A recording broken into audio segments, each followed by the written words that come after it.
vamos a comenzar ahí con la enseñanza en el libro de Ezequiel entonces, y quizás vamos a poder dar un contexto inicial de lo que es la vida profética, primeramente, después un poquito, no mucho, acerca de historia. Lo que vamos a notar es que tenemos un libro de 48 capítulos, por lo tanto es un libro bastante amplio, y al ser un libro tan amplio no vamos a poder tratar con detalle muchas cosas. Sí me voy a detener en algunas cosas que me parecen que son muy prácticas, en otras que me encantan realmente de este libro.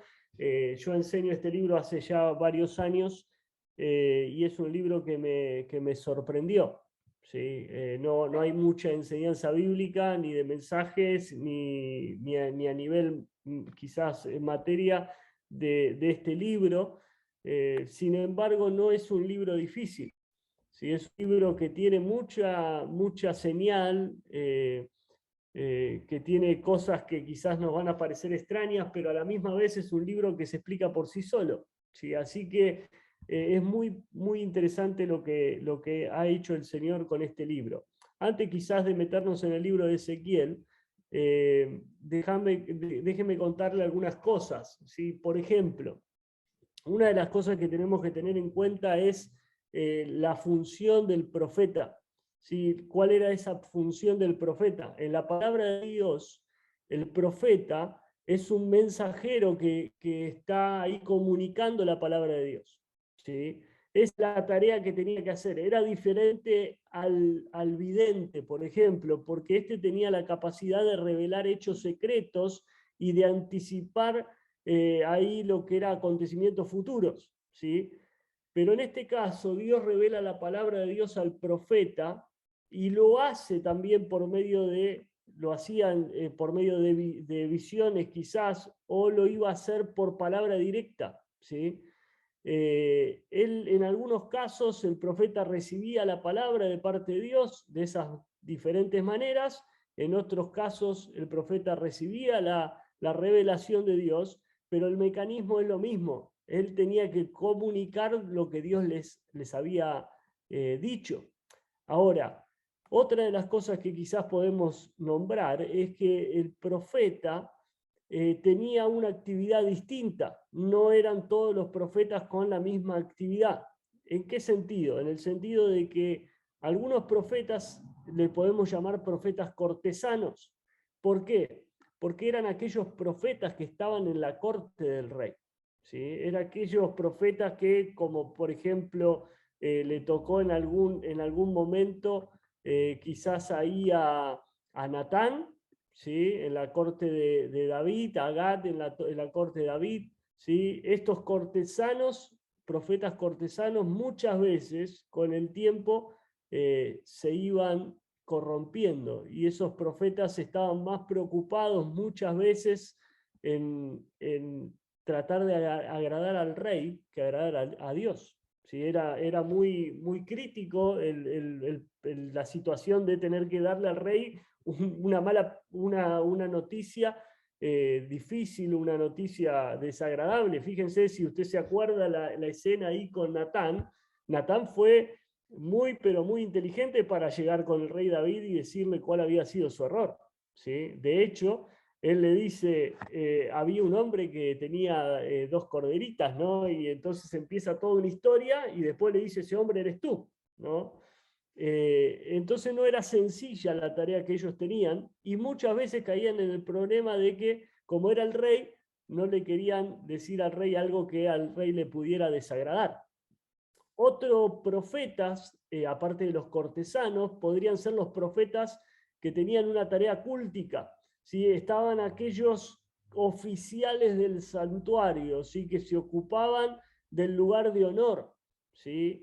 Y luego vienen los profetas clásicos. ¿Sí? Estos tienen un ministerio amplio en la palabra de Dios. ¿Sí? No están limitados a la corte, no están tampoco limitados al santuario, ¿sí? Están asociados plenamente con la literatura profética. ¿Sí? Son los profetas clásicos. ¿Sí? Ahí entra Ezequiel, Jeremías, Isaías, varios de los que nosotros conocemos. Ahora, ¿qué distingue a estos profetas? Bueno, rápidamente, para nombrar algunas cosas que hacen distinción de los profetas, es que el ministerio de estos profetas no surge por estar asociado a determinado grupo o por recibir un cargo oficial. ¿Sí? La tarea del profeta es por llamado de Dios. Dios los llamó. ¿Sí? Y lo vamos a ver en el libro de Ezequiel.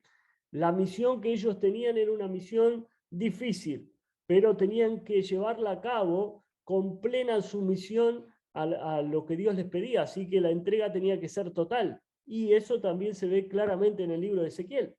Así que en la vida de estos hombres no había un lugar para la vanagloria personal o para la idea de la exaltación propia. Todo tenía que ser dejado de lado en temor reverente a la tarea que Dios les pedía.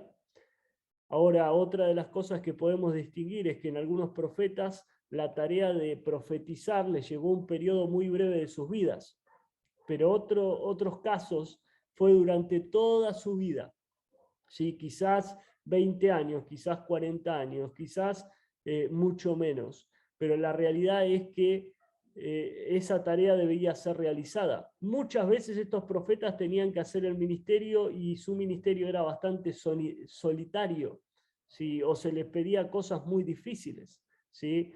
Muchas veces había acontecimientos ahí muy, pero muy extraordinarios o espectaculares en su vida, milagros, ¿sí? Cosas que cuenta la palabra de Dios que son tremendas, pero que comunican la fidelidad de Dios. ¿Sí? Ellos debían recibir el mensaje y debían comunicarlo como de parte de Dios. Así que es bastante interesante lo que se tiene aquí en cuanto a la enseñanza bíblica. Ahora, yo voy a seguir un bosquejo, pero bueno, ahí está, bosquejo general del libro de Ezequiel. Entonces, ¿sí? La primera parte, son 3 partes muy sencillas. La primera parte, ¿sí? Son mensajes de juicio y va desde el capítulo 1 hasta el capítulo 24.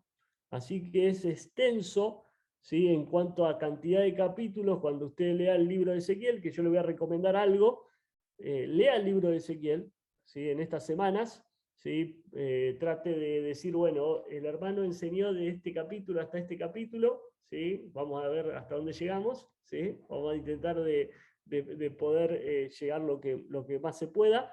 Cuando usted ve que el hermano José no está más es porque le cortaron la transmisión al hermano José porque habló mucho, ¿sí? Y después, el miércoles entrante, podemos continuar. La segunda parte se llama Mensajes contra las Naciones. Esa parte me encanta porque trato de buscar lo práctico dentro de esos mensajes de las naciones, porque uno dice, bueno, esto es lo que Dios le dijo a esas naciones, ¿qué tiene que ver con nosotros? Y usted va a darse cuenta y en un momento va a decir, ¿cuánto estas naciones tienen que ver conmigo? ¿Sí? ¿Cuántas de estas naciones tienen que ver con nosotros en la práctica, en las cosas que debemos de cuidarnos? Y eso van desde el versículo 25.1 hasta el 32.32. Y luego hay una tercera parte, y gracias a Dios por esa tercera parte, porque son mensajes de esperanza. ¿Sí? Después de tanto sufrimiento, después de tanto momento difícil de dificultades, lo que vamos a encontrar son mensajes esperanzadores de lo que Dios va a hacer en el futuro. Desde el capítulo 33 hasta el capítulo 48 vamos a tener esperanza. ¿Sí? Y nosotros vamos a ver el último nombre de cómo Dios es nombrado en el libro de Ezequiel capítulo 48 y es conmovedor lo que Dios quiere hacer con su pueblo. ¿Sí? Así que yo le animo a no perderse ninguna de las clases, le animo a estar ahí con su Biblia, con una hoja, quizás ahí vamos a ir teniendo las presentaciones, eso seguramente va a pasar, pero atendiendo ahí a lo que Dios tiene para nosotros. Entonces, ¿qué le parece si vamos entonces al capítulo 1 del libro de Ezequiel? Les digo, hay cosas que vamos a ir saltando, pero hay cosas que me parecen muy, pero muy interesantes que cada uno de nosotros pueda prestar atención. capítulo 1 entonces, versículo 1. ¿Sí? Aconteció, dice, en el año 30, en el mes cuarto, a los 5 días del mes, que estando yo en medio de los cautivos junto al río Quebar, los cielos se abrieron y vi visiones de Dios. En el 5.º año de la deportación del rey Joaquín, a los 5 días del mes, vino palabra de Jehová al sacerdote Ezequiel, hijo de Buzi, en la tierra de los caldeos, junto al río Quebar. Vino allí sobre él la mano de Jehová. Mire, es muy interesante qué es lo que está ocurriendo. Es muy interesante lo que sucede. ¿Sí? Hay algunas cosas que yo tengo apuntado aquí y voy a ir comentándole. Pero él dice en el año 30, el año 30 es su año 30. ¿Sí? El año 30 era el año que el sacerdote tenía que comenzar su tarea sacerdotal, era el año del comienzo de su ministerio. ¿Sí?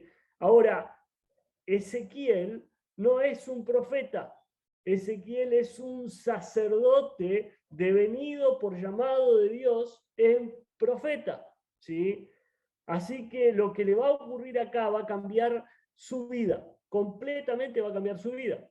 Ahora, cuando llegamos al versículo 1, tenemos a toda esta gente en el cautiverio y ya habían ocurrido 5 años de que estaban cautivos.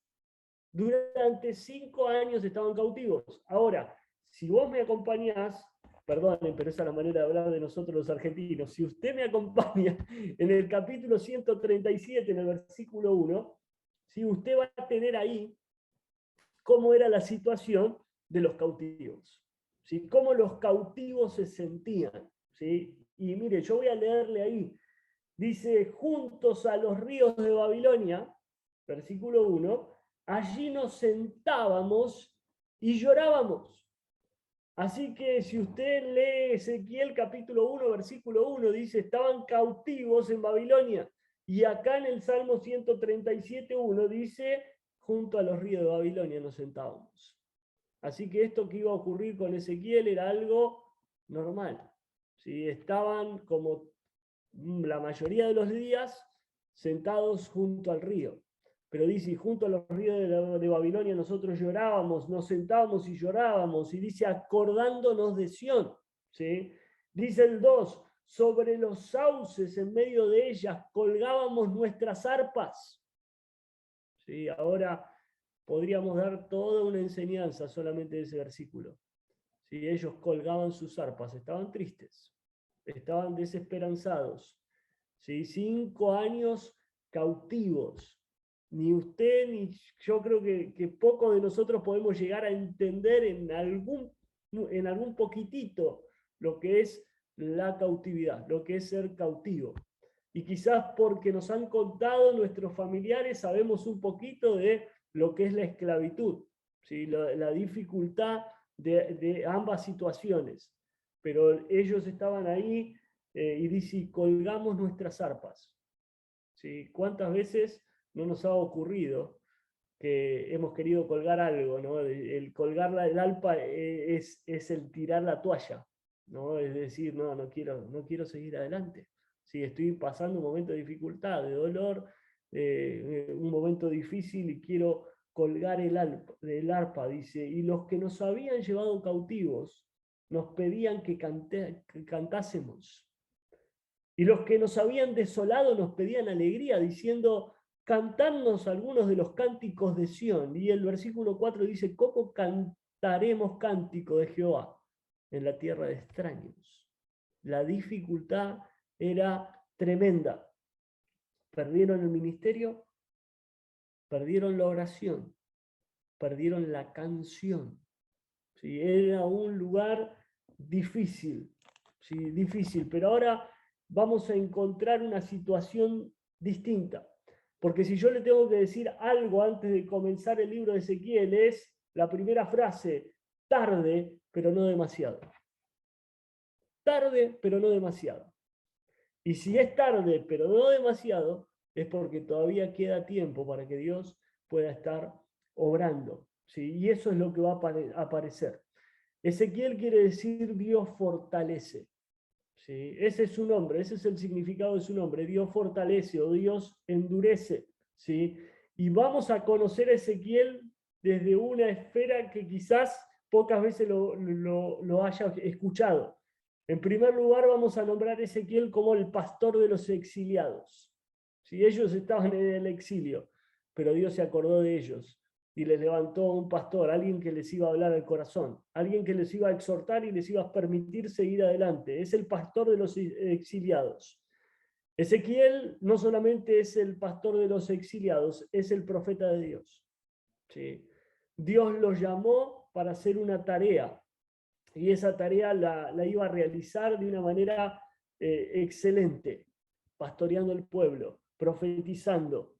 Pero en tercer lugar, Ezequiel es el sacerdote sin templo. ¿Sí? Es un sacerdote sin templo, porque él había sido preparado toda su vida. Yo no sé a qué se dedica usted. En algún momento quizás vamos a tener tiempo para decir, bueno, yo me dedicaba ¿sí? a esto, o hago el otro, o aquello. ¿Sí? Yo, por ejemplo, soy profesor de historia, pero en realidad soy misionero, ¿no? Y Ezequiel era sacerdote. Se había preparado toda su vida para ser sacerdote. Y el versículo 1 dice, y aconteció en el año 30.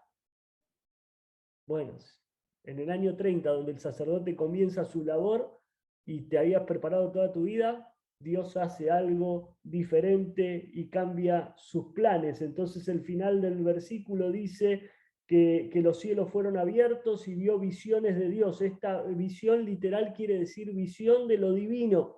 ¿Sí? Así que estaba ahí en una colonia, porque el pueblo se ubicaba todo en una colonia, estaban todos juntos ahí en el cautiverio, haciendo sus labores, haciendo sus quehaceres, ¿sí? Y Dios se va a dirigir completamente a la vida del profeta. Él va a hablar directamente al profeta, ¿sí? Entonces él dice al 5.º año, segundo versículo de la deportación del rey Joaquín, a los 5 días del mes vino palabra de Jehová al sacerdote Ezequiel, ¿sí? Hijo de Buzi, en la tierra de los caldeos, junto al río Quebar. Ahora presta atención, ¿sí? Porque junto al río Quebar, acuérdense del Salmo 137.1, ¿sí? Junto al río Quebar, allí nos sentábamos y llorábamos, ¿sí? Así, esa era la de algunos. Ahora, frente al río Quebar, algunos lloran y otros oran. ¿Me entendió? Frente al río Quebar, algunos lloran y otros oran. Porque yo creo que Ezequiel, en medio de la angustia, en medio de la desolación, en medio de todo lo que estaba sufriendo, en medio de toda la situación difícil, él iba a buscar palabra de Dios en ese lugar. ¿Sí? Y él, en medio de todo su dolor, lo encontró. Ahora le pregunto, ¿dónde usted va cuando está pasando situaciones difíciles? Salud, economía, emocional, las situaciones que pase, ¿dónde usted va cuando está pasando situaciones difíciles? Algunos lloran, otros oran. ¿Sí? Y ahí estaba Ezequiel buscando a Dios. Así que dice el versículo 4, y miré y aquí venía del norte un viento tempestuoso, una gran nube, un fuego envolvente, alrededor un resplandor. Y si usted se acuerda del libro de Reyes y se acuerda de Elías, ¿sí? Pareciera que aparece algo grande, ¿no? Y Dios dice, parecía como el bronce refulgente, versículo 5, y en medio de ella la figura de 4 seres vivientes. ¿Sí? Quiero decirle algo, seres creados e ilimitados, creados ilimitados. ¿Sí? Todo lo que va a aparecer de aquí en adelante, no voy a tener tiempo de desarrollar todo, pero yo quiero que usted vaya viendo una frase. Dice el versículo 5, y esta era su apariencia. ¿Sí? Es muy importante esa palabra apariencia. La otra, semejanza. ¿Sí? Apariencia, semejanza. ¿Sí? Después va a aparecer la palabra como, ¿sí? Para hacer referencia a algo que él veía y que era semejante a, parecido a o como. ¿Sí? O sea, él tenía que explicar lo que él estaba viendo. ¿Sí? Y lo que él estaba viendo se asemejaba a algunas cosas. ¿Sí? Por ejemplo, si usted va al versículo 6, dice tenía 4 caras. Esta revelación está relacionado con lo que es terrenal. ¿Sí? Después dice que tenía alas, el versículo 8, o sea, estamos hablando acerca de estabilidad y tenía agilidad, pero está hablando de todos aspectos de la creación. ¿Sí? Luego dice tenía manos, así que podía actuar o podía manejar. Dice que tenía alas y que cubría su cuerpo, o sea que lo importante dentro de esta visión era la humildad. ¿Sí? Y lo otro es que empieza a mencionar, ¿sí? Dice el hombre, el león, el buey, el águila, ¿sí? Todos seres que eran reyes, o lo más importante, dentro de su esfera, ¿sí? En la cual ellos estaban. ¿Sí? Así que lo interesante de toda esta visión, ¿sí? Dice el versículo 12, y cada uno caminaba derecho hacia adelante y hacía, dice, y hacia donde el Espíritu les movía que anduviesen, andaban, y cuando andaban, no se volvían. Y quizás acá podemos ver, ellos tenían un sentido de dirección. Si ellos estaban dispuestos a hacer la voluntad de Dios. El propósito y la dirección es lo que Dios quería, es lo que Dios movía. Ahora, quiero que usted quizás pueda visualizar algo. Este hombre era un sacerdote sin templo. ¿Sí? Toda la gente lloraba porque estaba lejos de Sión. Toda la gente se desanimaba porque decía, uy, Sión quedó hasta allá, el templo quedó lejos. Y si quedó lejos el templo, ¿quién quedó lejos? Le hago una pregunta, ¿quién quedó lejos? Para ellos, Dios quedó lejos. Y por eso lloraban. Y por eso se desanimaban y por eso agarraron las arpas y las colgaron. Porque Dios quedó lejos. Sin embargo, el sacerdocio no pasa por el lugar, pasa por el corazón. Y es interesante que podés estar sin templo, pero no podés estar sin gloria. Y entonces lo que aparece en este capítulo 1, en Babilonia, junto a un río, es la gloria. ¿Sí? Es la representación de la presencia de Dios, de la gloria de Dios. O sea, no los dejé solos, no me quedé yo allá en Jerusalén. Dios con su pueblo en el cautiverio. Esta es la visión. Dios con su pueblo en el cautiverio, Dios con su pueblo en medio de las situaciones difíciles. Ahora, cuando entramos en la segunda parte de esta visión, habla acerca de las ruedas. Sí, yo le dije que en partes tengo que ir demasiado rápido porque imagínense que el hermano José habla y estamos en el capítulo 1. Necesitamos 48 miércoles, hermano José. Así que bueno, estamos ahí. Y habla acerca de las acciones que van teniendo las ruedas dentro de esta visión. Dice, mientras yo miraba, versículo 15, los seres vivientes, he aquí una rueda sobre la tierra junto a los seres vivientes a los 4 lados. ¿Sí? Ahora, ¿qué se ve en esto? Se ve una completa coordinación de todos los movimientos.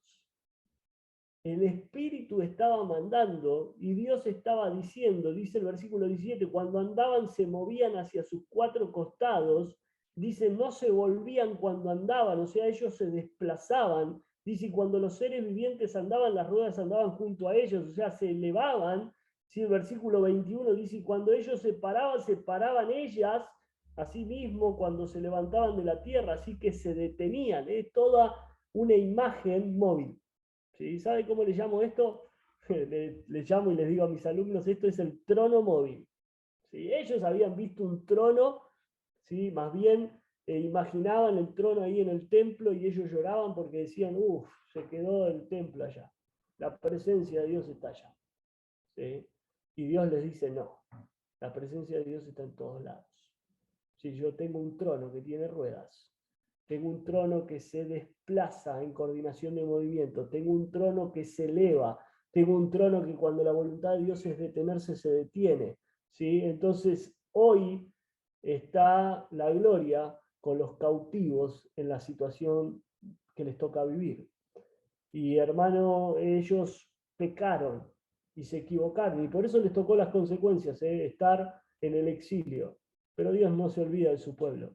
Hay algo en la Biblia que aparece y aparece y aparece y aparece, y es la palabra. Nosotros utilizamos la palabra misericordia, pero es misericordia, justicia, fidelidad y amor, y es la palabra hebrea Gesed. Es el Gesed de Dios. Si Dios cumple su pacto. ¿Sí? Y nos ama ahí con su misericordia y de pura gracia, y por eso aparece con los cautivos ahí en ese lugar. ¿Sí? Los seres vivientes son servidores de Dios manifestando la gloria de Dios, el viento es la presencia de Dios, las ruedas son los recursos de Dios, la expansión es el dominio de Dios y el trono es el gobierno de Dios. Dios todavía está al mando, Dios está dominando. Así que a partir del versículo de Dios, del versículo 22 en adelante, ¿sí? Es la plataforma del trono. ¿Sí? Él dice, era un cristal maravilloso. La palabra utiliza también todos la semejanza del cristal. Si debajo de la expansión las alas que estaban a derechas, ¿sí? Sobre los seres vivientes. Ahora, fíjese el versículo 24, porque esto es muy interesante. Él lo que estaba viendo era una imagen, ¿sí? Después la imagen esta se empieza a mover, o sea, tiene movimiento, como yo les decía, es un trono móvil, pero aparece algo mucho más interesante, que en el versículo 24 él dice, y oí el sonido de las alas. Ahora, el versículo 24 es majestuoso. Dice, y oí el sonido de las alas cuando andaban, como el sonido de muchas aguas, como la voz del Omnipotente, como ruido de muchedumbre, como ruido de ejército. Cuando se paraban, bajaban sus alas. Este es el sonido de la imagen.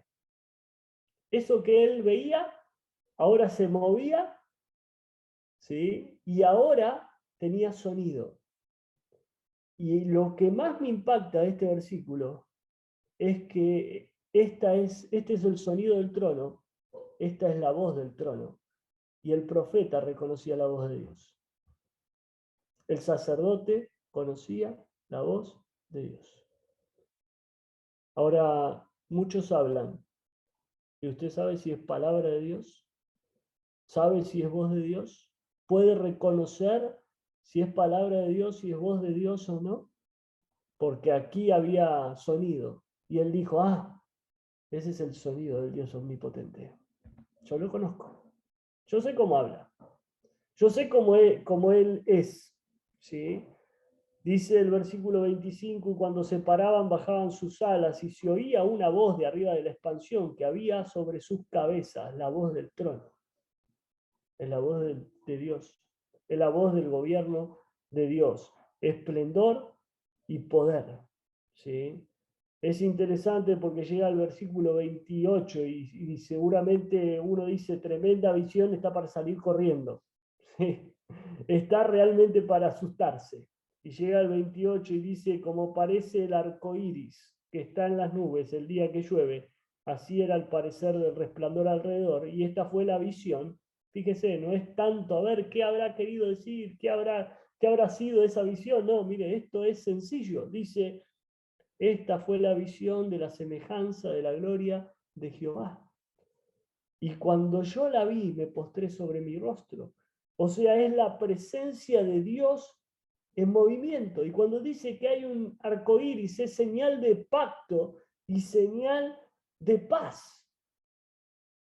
Así que él vio esto y se pone sobre su rostro. Dice, y oí la voz de uno que hablaba conmigo. Hermano, cuando unos lloran a orillas del río, otros oran. Cuando unos lloran, otros ven visiones de Dios. Y saben qué es lo que sigue de aquí en adelante. Saben qué es lo que hay que hacer de aquí en adelante. Saben hacia dónde tenemos que ir, porque Dios les da palabra. Dice, y él se postró, porque reconoció la voz del que hablaba con él. Así que a partir del versículo 2, ¿sí? Lo que vamos a tener ahí, capítulo 2, versículo 1, es todo lo que es el llamado de Ezequiel. ¿Sí? Todo el llamado de Ezequiel, ¿sí? Para con todo lo que Dios le dijo, ¿no? Y lo vamos a tener de esta manera, ¿sí? Esta es la primera parte. Permíteme que estoy copiando y pegando. ¿Sí? Así que lo primero está entre el capítulo 1.1 y el capítulo 3.27, que es todo el contexto de los mensajes que se van a ver. ¿Sí? Luego los mensajes a partir del capítulo 4.1 hasta el 7.27 son mensajes contra Judá y contra Jerusalén. ¿Sí? Y luego vienen directamente hacia el templo y ocupa varios capítulos, desde el capítulo 8 hasta el capítulo 14, para hablar acerca del templo. Y luego hace muchas señales, muchas alegorías, muchos mensajes de juicio, ¿sí? Casi 10 mensajes, 9 capítulos se van a ver ahí en cuanto a esto. Bueno, desde el capítulo 2, lo que se hace es una introducción hacia los desafíos del profeta. Yo les dije, esto tenía que ver con una enseñanza directa, era un mensaje directo al profeta. ¿Sí? Y después, a través del profeta, van a venir la palabra de Dios hacia todo el pueblo. Así que el primer desafío aparece ahí en ese capítulo 2, ¿sí? Dice, y me dijo, hijo de hombre, eso va a ser recurrente en el libro de Ezequiel, ¿sí? No decirle Ezequiel, sino decirle hijo de hombre. ¿Sí? Y esa es una referencia a la humanidad, ¿sí? De este sacerdote después de venido el profeta. ¿Sí? Así que dice, y me dijo, hijo de hombre, ponte sobre tus pies y hablaré contigo. Y luego de que me habló, entró el Espíritu en mí y me afirmó sobre mis pies y oí al que me hablaba. Ahora, preste atención, en ese versículo 2, Dios ya está fortaleciendo a Ezequiel. Ya lo está preparando para una tarea distinta. ¿Sí? Ya la cosa, esto es como cuando alguien le dice, tengo que hablar con vos. Y se pone serio. ¿Sí? Nosotros hemos tenido esa experiencia. Si algo nos van a pedir. ¿Sí? Así que Dios algo le iba a pedir. Así que el versículo 3 dice, y me dijo, hijo de hombre, yo te envío. ¿Sí? Así que ahí va el primer pedido de Dios. El primer desafío. Te envío a una casa rebelde. Capítulo 2, versículo 3. Capítulo 3, versículo 3. ¿Sí? Es todo este llamado de Dios, este desafío que él tenía que tomar y decir, bueno, realmente es un lugar difícil. ¿Sí? Fíjense que el versículo 3 dice, yo te envío, el versículo 4 dice, te envío, ¿sí? Y la descripción del pueblo dice de duro rostro y de pedernido corazón, ¿sí? Cuando usted va al versículo 5, dice, ellos no te van a querer escuchar. El versículo 6 dice, te voy a mandar entre zarzas y espinos y escorpiones, no les tengas miedo. ¿Sí? No, bárbaro, imagínense que le van a decir, vas a ir a predicar. Bueno, donde vas a ir a predicar son espinos, escorpiones. No, a mí, por favor, no sé, Cancún o alguna... no, algo así, ¿no? Bueno, no es generalmente lo que ocurre, no son todos lugares difíciles. Así que bueno, ahí está. Dice el versículo 7, les hablarás pues mis palabras. Escuchen o dejen de escuchar, porque son muy rebeldes. La palabra original para decir son muy rebeldes son casa de rebelión. ¿Sí? La idea es que ellos están preparando un hogar para la rebeldía. Así que esto es muy serio. Esto es realmente serio. Usted conoce cómo las telarañas van tejiendo su guarida, ¿no? Su trampa para poder comer, ¿no? Bueno, la idea es esa. La idea original del término es ese. Ellos están tejiendo, ¿sí?, su hogar de rebeldía. ¿Sí? Son muy rebeldes. Así que el versículo 8 dice, mas tú, hijo de hombre, oye lo que te hablo, no seas rebelde como la casa rebelde, y hable tu boca. ¿Sí? Así que le dice, mira, vos simplemente no seas como ellos. Si ellos son rebeldes, vos haces lo que yo te digo que tenés que hacer. Así que lo que él iba a ver y lo que tiene este libro, aparece ahí en el versículo 10, aquí hay endechas, lamentaciones y ayes. ¿Sí? Ese es el contenido del mensaje. ¿Sí? Es lo que hay. Así que cuando vemos lo rebelde que era el pueblo, nos sale otra frase. ¿Sí? ¿Se acuerdan? Unos lloran, otros oran. Unos lloran, otros ven visiones. Ahora, unos practican la quejabanza y otros la alabanza. ¿Sí? Este era un pueblo que se quejaba. ¿Sí? Este era un pueblo que decía, estamos lejos de Jerusalén, vamos a colgar nuestras arpas, no vamos a cantar más. ¿Cómo vamos a cantar? ¿Cómo vamos a alabar? ¿Cómo vamos a adorar? ¿Sí? Es interesante cómo se hace poderoso lo que dijo Job en este punto, ¿no? Porque él dijo, Jehová Dios, Jehová quito, sea el nombre de Jehová bendito. Sí, él podía alabar en medio de una situación difícil. Y me dijo, hijo de hombre, versículo 1 del capítulo 3, come lo que hayas, come el rollo y ve y habla a la casa de Israel. Este es un imperativo, ¿sí? Es una orden que él le da. ¿Sí? Le da a este hombre, versículo 3 dice, hijo de hombre, la palabra es Ben Adam, ¿sí? Es la humanidad de este Ezequiel. Y el contenido de la palabra, dice, era dulce como la miel, así que el contenido era un contenido de revelación. ¿Sí? Era la revelación que Dios tenía para con ellos. ¿Sí? Y él tenía que ir y llevar este mensaje. Así que ahí dice que el segundo desafío, versículo 4 hasta el versículo 9, tiene que ver con el mensajero a aquellos que no quieren escuchar. ¿Sí? Un mensajero para aquellos que realmente no quieren oír. Así que tenía que predicar lo que había recibido, ¿sí? Aunque había una sordera espiritual. ¿Sí? Y hermanos, vamos a ser sinceros en un punto aquí. Muchas veces tenemos sordera espiritual. No queremos escuchar lo que Dios nos dice. Si Dios nos dice, mirá esto, mirá lo otro, ¿no? Y va siendo puntual en muchas cosas en nuestra vida y nosotros no queremos escuchar. Fíjese el versículo 4, dice, hijo de hombre, ve y entra a la casa de Israel y habla a ellos con mis palabras, porque no eres enviado a pueblo de habla profunda ni de lengua difícil, sino a la casa de Israel. No a muchos pueblos de habla profunda ni de lengua difícil, cuyas palabras no entiendas. Si a ellos te enviara, ellos te oyerán, te podrían oír, pero no esta casa. ¿Por qué? Porque son una casa rebelde, mas la casa de Israel no te querrá oír porque no me quiere oír a mí, porque toda la casa de Israel es dura de frente y obstinada de corazón. ¿Sí? Fíjese, el pasaje dice, si yo te envío a los paganos te escucharían.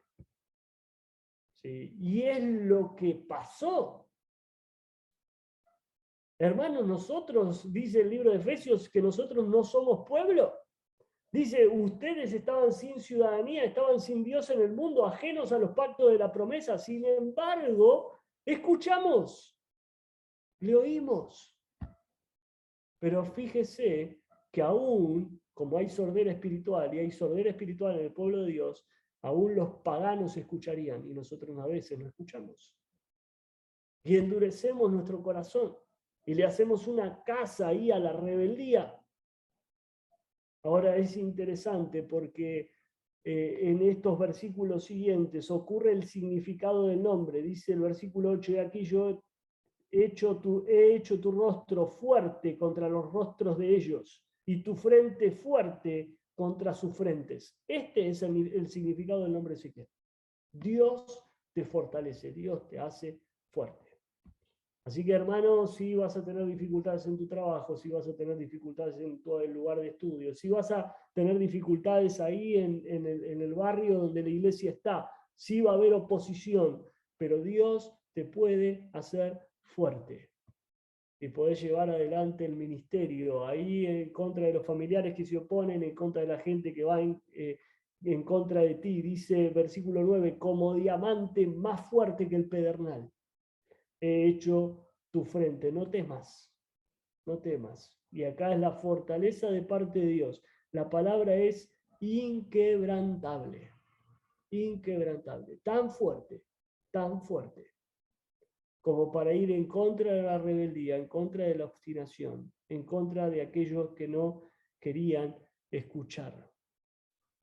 Y dice el versículo 10, y ya me meto ahí en el tercer desafío, predicar a pesar de los resultados. Predicar a pesar de los resultados. Y me dijo, hijo de hombre, toma en tu corazón todas mis palabras que yo te hablaré, y oye con tus oídos. Así que esto va a ser un llamado a la comunión. Sí, acércate, acércate.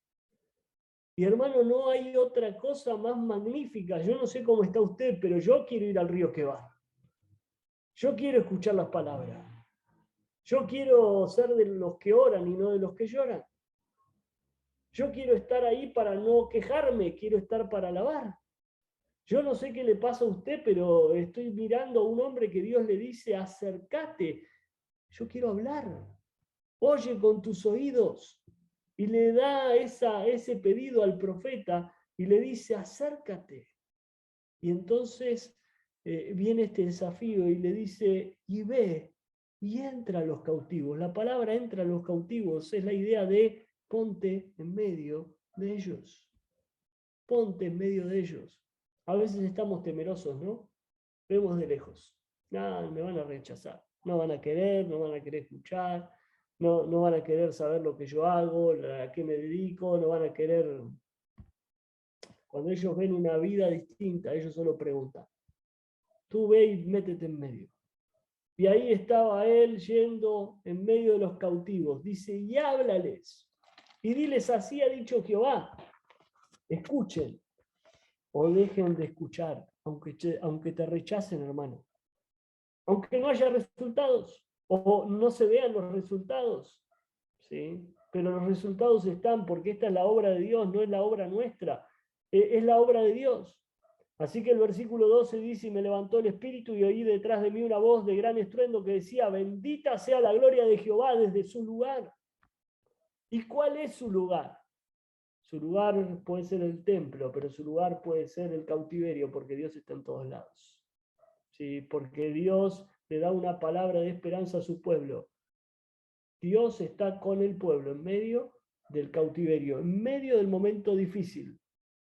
¿Sí? Y entonces viene una experiencia auditiva en el versículo 13. Dice, oí un sonido desde la sala de los seres vivientes que se juntaban y de la rueda delante de ellos. ¿Sí?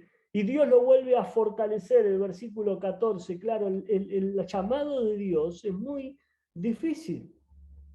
El llamado de Dios no es fácil, la obra de Dios no es fácil. Y necesitaba a este hombre fortaleza. Así que el versículo 14 dice, me levantó pues el espíritu y me tomó. Y dice, y fui en la amargura de mi alma, en la indignación de mi espíritu, pero la mano de Jehová era fuerte sobre mí. Miren, hermanos, muchas veces nos toca hacer cosas que no nos gustan. Me decía un misionero hace años atrás, José, ¿qué te gusta hacer? Yo tendría 20 y pico de años. Y a mí me gusta hacer esto, me gusta el otro. ¿Sí? ¿Y esto otro te gusta? No, eso no me gusta. Y él me dijo, ¿y quién te dijo que te tiene que gustar? Creo que fue claro, ¿no? A veces hay que hacer cosas que no nos gustan. Sí, y el profeta estaba medio como el Chavo del Ocho, ¿no? Pateando y diciendo, me toca hacer eso, ¿no? Y él es sincero. Miren, Ezequiel tiene algo, abre el corazón completamente. Y me encanta por eso, porque él abre el corazón, dice cómo se siente. ¿Sí? Y a veces nosotros ocultamos cómo nos sentimos. ¿Sí? Y él dice, y yo fui en amargura y en indignación de mi alma. ¿Se acuerda usted de Jonás, no? Yo me acordé en este momento.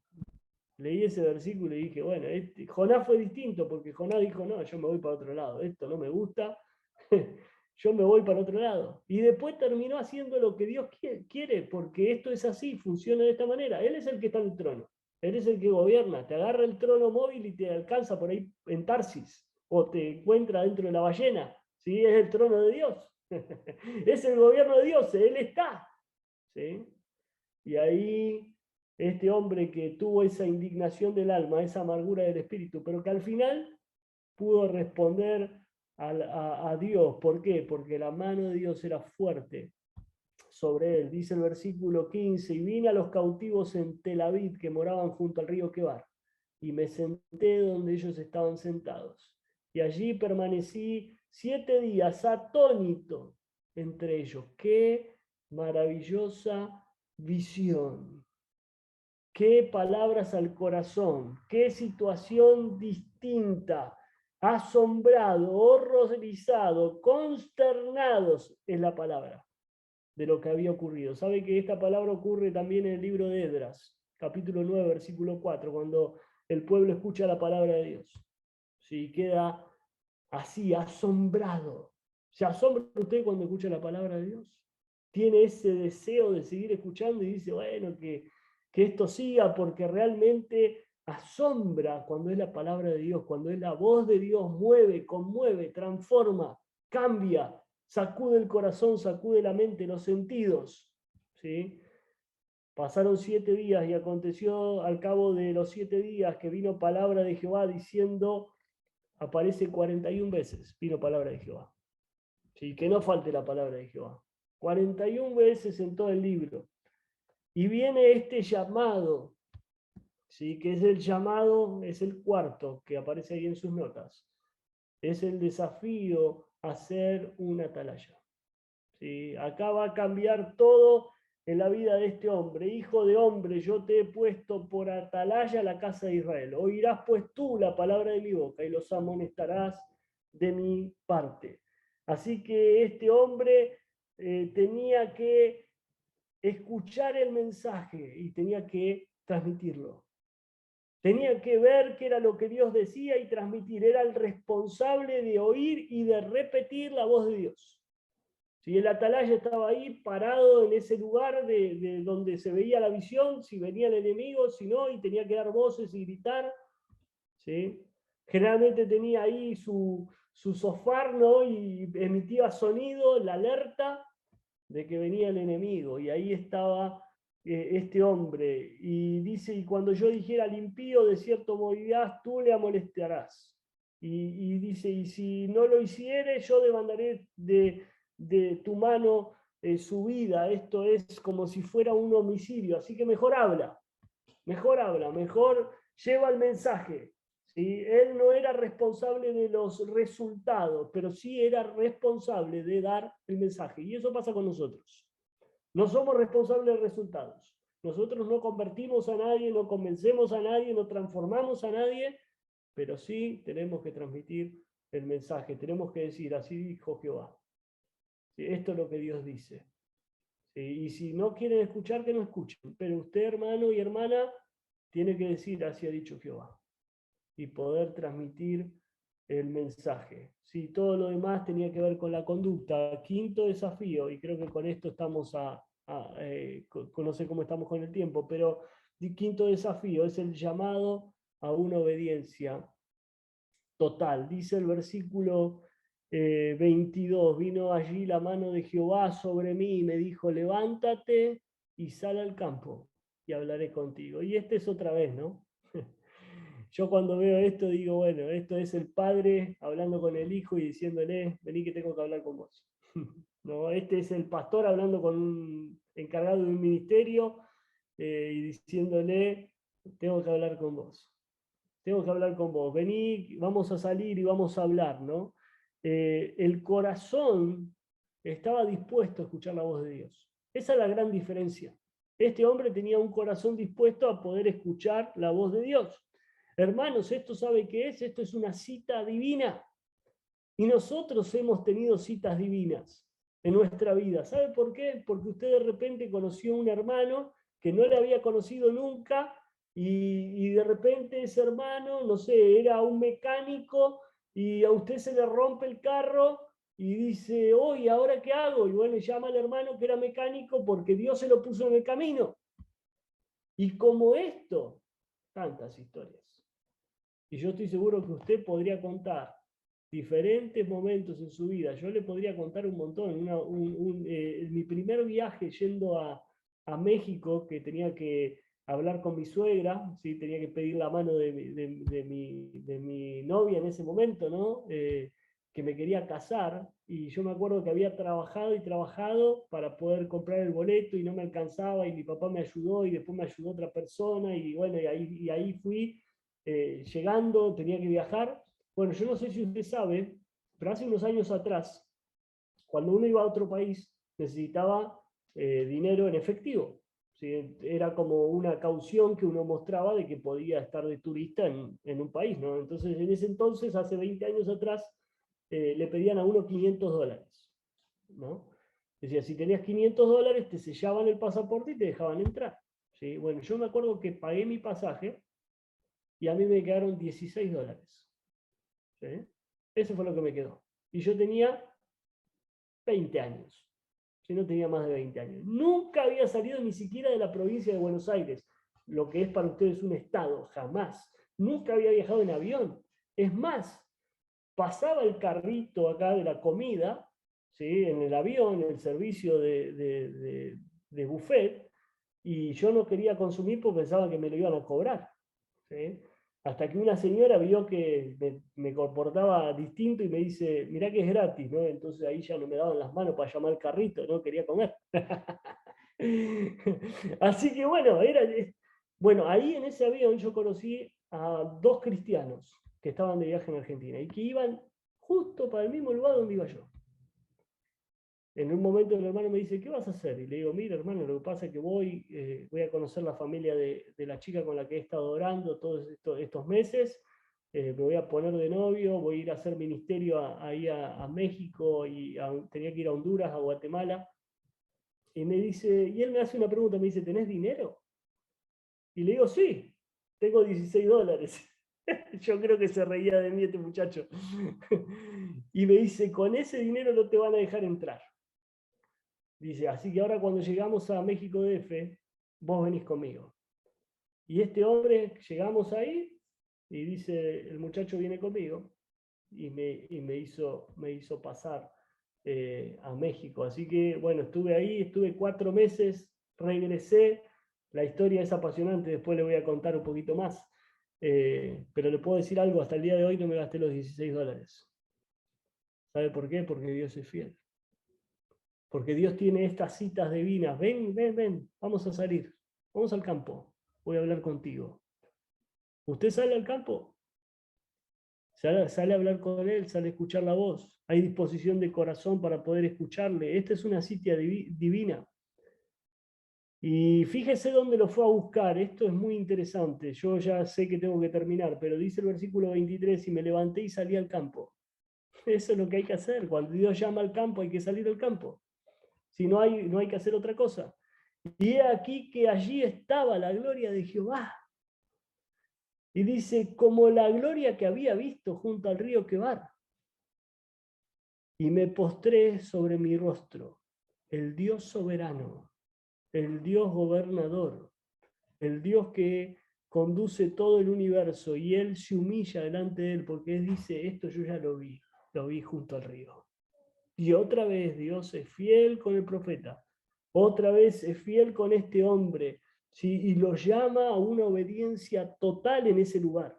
¿Sí? Entonces él dijo, y entonces entró el Espíritu en mí, y me afirmó sobre mis pies, y me habló y me dijo, entra y enciérrate dentro de tu casa. Así que los métodos de Dios son distintos. Y él podía hacer muchas cosas, pero tenía que obedecer. Dice el versículo 25, y tú, oh hijo de hombre, aquí que pondrás sobre ti cuerdas, y con ellas te ligarán, y saldrás entre ellos, y haré que se pegue tu lengua al paladar, y estarás mudo, y no serás a ellos varón que reprende, porque son casa rebelde, mas cuando yo te hubiera hablado, abriré tu boca. Sí, entonces la obediencia es total, y les dirás, así ha dicho Jehová. Hermano, te esperan años de luchas, sé obediente. Años de lucha, sé obediente. Lo que venía de aquí en adelante no iba a ser fácil, pero él tenía que ser obediente. Y nosotros tenemos el final del libro de Ezequiel, ¿no? Ya sabemos que tiene un final. Y sabemos que este hombre fue obediente a la voz de Dios, al llamado de Dios. Fue obediente a los desafíos de Dios para él. Yo le pregunto, ¿usted va a ser obediente? Me pregunto a mí, ¿yo voy a ser obediente? ¿Sí? Estamos a la puerta del capítulo 4, ¿sí? Y creo que, hermanos, estamos pasados de hora, ¿sí? Pero le agradezco mucho el tiempo y la atención respetuosa de todos. Y bueno, para mí es un privilegio poder compartir la palabra. Déjeme orar. Amado Señor, te damos gracias. Gracias, Señor, por el libro de Ezequiel. Es un libro que apasiona mi corazón. Es un libro que he aprendido a amar.